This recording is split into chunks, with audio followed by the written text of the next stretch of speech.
কথিত আছে শ্রাবণ মাসেই হয়েছিল সমুদ্র মন্থন এবং তখনই কিন্তু শিব তার কণ্ঠে ধারণ করেছিলেন বিষ।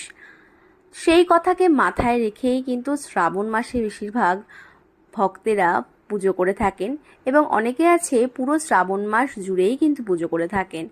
তো আমি যখন ক্লাস 10-এ পড়ি তখন থেকে আমি মহাদেবের পুজো শ্রাবণ মাসে করে থাকি এবং প্রত্যেকটা সোমবার করেই নিরামিষ খেয়ে থাকি। তো আজ হলো শ্রাবণ মাসের প্রথম সোমবার, তোমরা সকলেই জানো। তাই ঘুম থেকে উঠেই একেবারে স্নান ধান সেরে আমি বাবার পুজোর জোগাড় করে ফেলেছি।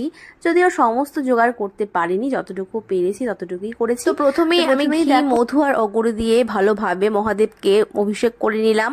তারপর দিয়ে দেব চন্দন এবং একে একে দিয়ে দেব গঙ্গা জল আর দুধ।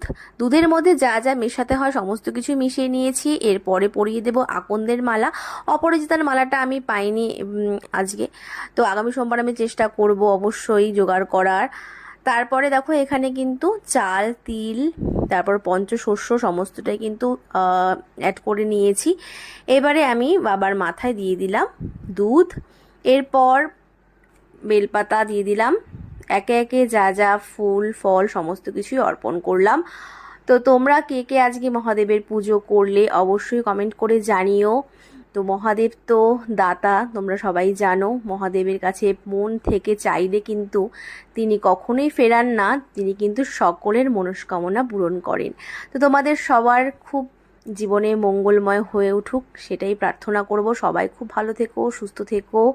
তো আজকে আমার এই পুজোটা তোমাদের কেমন লাগলো অবশ্যই কমেন্ট করে জানিও। দেখা